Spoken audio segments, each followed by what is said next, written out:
Judith? Hey, Jim, a nice win last night, eh? Oh, yeah. Yeah. All right, They we're beat, ready when you guys are almost. they beat Tampa there, Mike, last night, the Leafs. One minute.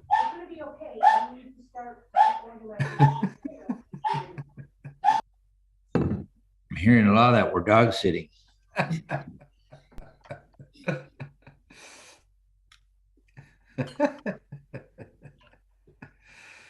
Oh, boy. Judith, I muted you just in case.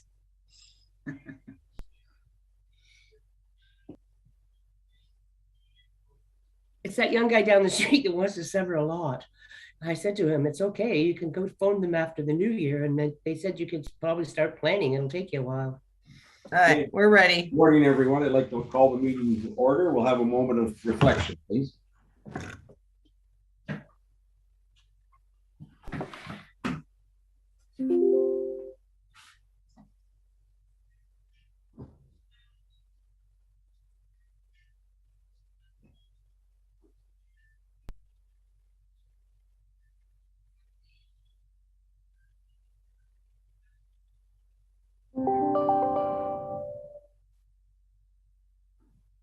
Thank you. Oh, my screen went blank. There's no disclosure of pecuniary interest. Councilor Cox. I have a disclosure on the corporate December 14th meeting. I have to say that, right, Allison? Yes. Thank you. Any others? I also have the same thing as I'm a member of the Lions Club in Washago. Any others? Okay, we have no public meetings, no presentations. Consent agenda. Did any members of council want to pull anything? Seeing none. Madam Clerk, do you have a motion? Certainly. So the motion reads that the special council agenda be adopted as circulated. Mover and a seconder, please. Moved by Councilor Brennan, second by Councilor Taylor. All in favor? That's carried. Thank you. Reports from official. H 1.1 planning report, proposed updates to the planning fees, user fees, and charges bylaw P22-043. Good morning, Emily. Merry Christmas. Morning. Good morning, Mayor Burkett. Good morning, everyone. So I will speak to the staff report this morning. So the item being brought forward today for consideration is to facilitate the mandatory two-stage pre-consultation that was discussed before the Planning and Development Committee last week. So that being said, I will keep it relatively brief. Much of the finer details are included within the staff report or had been discussed during the Planning and Development meeting last Wednesday. So essentially, a change in the current fee structure is being proposed and would be needed to fully implement the proposed mandatory pre-consultation bylaw and the attempts to ensure that the corporation and the tax base won't be negatively impacted by the changes being brought about by Bill 109. So if adopted, the two-stage mandatory pre-consultation bylaw would be a new process and a new service in Severn. So therefore, it would need to be captured within the fees and service charges bylaw to be fully established. So as was described within the staff report, the updates proposed to the fees and charges bylaw are not an increase in fees, but rather a redistribution of those fees and charges. The proposed fee structure is a breakdown of the existing Planning Act application fees and divided across those two stages of mandatory pre-consultation. For example, the current fee for an official plan amendment is $5,250. The proposed amendments to the fee structure would reduce that application fee to $3,500 and then account for those remaining fees through the charges for a stage 1 and stage 2 pre-consultation meeting request. So in the end, the same amount of funds would be collected. Ideally, this would also reduce the amount of fees being refunded in the event that the legislative requirements of Bill 109 cannot be reasonably achieved. Bill 109 only requires that the application fee be refunded, not pre-consultation fees or other charges. The proposed adjustment to the fee structure would therefore reduce the amount of money that would be subject to potential refund. So again, this is just a reallocation of those development application charges to implement the proposed pre-consultation process and to ensure that costs are being appropriately recovered to avoid impacts to the existing tax base. As noted within the report, a more detailed review of the planning fees and charges will be undertaken in spring 2023 during that annual fee review. So it is possible that further adjustments may need to be made at that time. The recommendations included within the staff report would be one of the first steps to implement that mandatory pre-consultation process ahead of the new year and ahead of those changes being brought about by Bill 109. So that's all I have to really summarize the report this morning. So thank you for your time, everyone. Thank you, Emily. Any comments, concerns? Councillor Cox, or Deputy Mayor Cox, sorry. Through the chair to Emily. Emily, and Brad, I'm gathering that we're doing this right now just to cover for when we have to start the 1st of January, right? Like to ensure that we still get the fees. And I just want to make sure that these are still going to cover, or is this why we're going to relook at it? Because it may take more time than you think. And I really believe that there should be a big review, which you said you're going to do, because there's probably going to be a lot more work than we thought. So that's okay with me. I'm glad to support this, but I really am supporting re-looking at it and having a good look at the fees and seeing what everybody else is doing, if that's okay. Emily? Thank you, Deputy Mayor Cox, through the chair. Yeah, that's correct. This is sort of a first attempt to implement that pre-consultation process, and a more detailed review will be undertaken in the spring to make sure that it's being adjusted appropriately during that annual fee review process. So it'd be a much more deeper process at that time. Okay, thank you. Thank you. Did you want to add anything, Brad? Good morning. Good morning, everybody. No, I don't have anything further to add. Emily's captured everything there. Thank you. Any further comments? Madam Clerk, do we have a motion? Yes, we do. So the motion reads that planning report number P22-043 dated December 21st, 2022 regarding proposed updates to planning fees, user fees and charges bylaw be received, and that Schedule A of bylaw 2022-38 be amended to reflect the change in planning fees as detailed in staff report P22-043. Mover and a seconder, please. Moved by Deputy Mayor Cox, second by Councillor Jansen. All in favor? That is carried. Thank you. Moving on, H2.1, tile drain loans. Mr. Plunkett. Thank you, Mr. Mayor. This is just another tile drain loan application, similar to the one we had about a month ago. It is kind of odd because we've gotten 3 this year, and typically we get them about once every 10 years or so. But we act as an intermediate only. OMAFRA loans them the money, and we collected via property taxes to pay it back. Perfect. Any questions from council? Councillor McIntyre. You're on mute, Councillor McIntyre. Oh, you're still on mute. There you go. I just through the chair, I have a question for Andrew regarding is there a restrictive covenant on that if they have a 10-year repayment? And what happens if they sell the farm or move out or whatever? Does that run with the land, or is that not an issue for us? Yeah, it is not an issue for us, just through the mayor to Councillor McIntyre. It stays with the land. Thank you. Deputy Mayor Cox.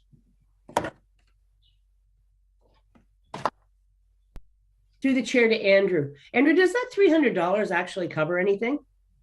That's the question. Sorry. If I can, through the mayor to the deputy mayor, it likely does not cover the amount of time it takes to figure this out. If we did more loans, then it would probably be a much quicker process, but we don't do them very often, so we kind of have to reteach ourselves every time. But yeah, it's all we can charge anyways. We can't charge any more than that. Because the province told you? Yeah. So they give us the amount. Yeah, unfortunately. Well, maybe we should protest. Any further comments? Madam Clerk, thank you, Andrew. Thank you. The motion reads that corporate services report number C22-004 dated December 21st, 2022 regarding tile drain loans be received, and that the tile drain loan in the amount of $50,000 be approved, and further that the bylaw be brought forward immediately. Mover and a seconder, please. Moved by Councillor Minnings, second by Councillor Jansen. All in favor? That is carried. Thank you. Moving on to new business, draft letter response to the Minister of Municipal Affairs and Housing, consultations on Ontario Housing Supply Action Plan initiatives, including the More Homes Built Faster Act. Draft letter to province. Any comments? Deputy Mayor Cox. Through the chair to, I don't know, whoever wrote it. Oh, to Andrea. Andrea, it doesn't really say anything about the development charges. Or do we just go with that, including financial consideration? And we'll wait and talk to them later about it? Good morning, Ms. Woodrow. Good morning, everyone. Thank you for your question, Deputy Mayor Cox, and through the mayor. We had kept it fairly high level. Mr. Plunkett is on the line as well. If you would like more detail in it, we're certainly open to your suggestions, but we just tried to keep it higher level at this point in time. So certainly open to feedback. Thank you. Well, excuse me, supplemental? Yes. Yeah. Well, we go into about, no offense, we talk about climate change and biodiversity and that, and I think one of the biggest issues, I don't know about anyone else, was the fact that we don't get, like, they're going to nail us on those development charges. And that it will affect us. I don't know. We don't have to do a whole spiel on it. I just thought that we might have mentioned something because I think that's one of the biggest hurts that everyone's talking about. Mr. Plunkett. If I can, through the mayor to the deputy mayor, we certainly could add a couple more words there.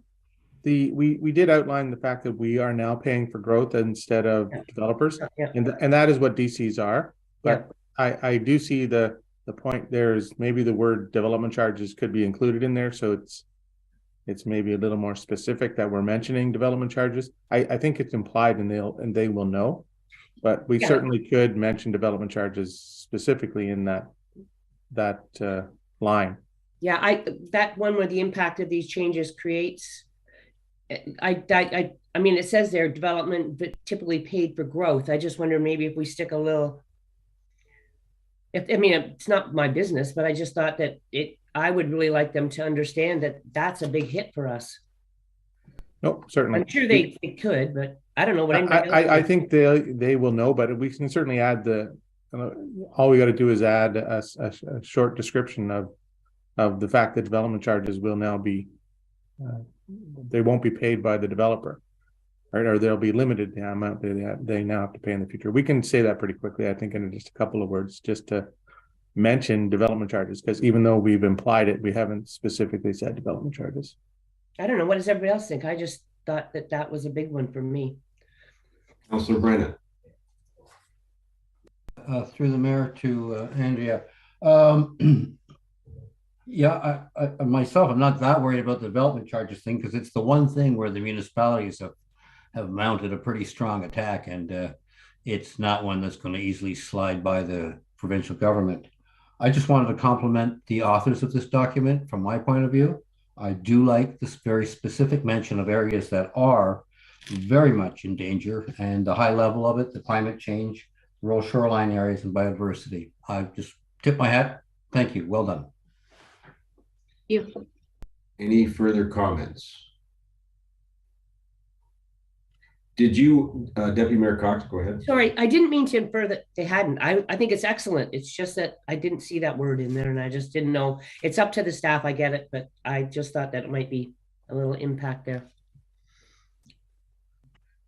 Any further comments? So does council want to add anything regarding development charges, or leave it the way it is as it is implied in the well-written letter that we're sending to the province? Councillor Taylor. Yeah, through the mayor too. I agree with what the deputy mayor said. I think we should have another bullet point there that about charges that we're going to have to pick up for future growth. Okay, Ms. Woodrow, is it all right to just add a section in there regarding development charges? Ms. Thank you, Woodrow? Mayor. Thank you, Mayor Burkett. Absolutely. That's why we brought this draft letter to you for further input and review. So we certainly appreciate that you've taken the time to review it and for your feedback as well. So thank you. Yes, I can work with Mr. Plunkett on that. Thank you. Councillor McIntyre.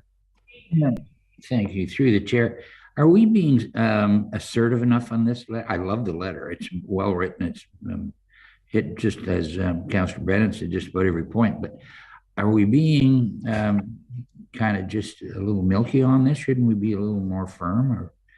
Or I know we're going to look for grants and so on later from this government, but I like to kick them a little harder in the pants if it was possible.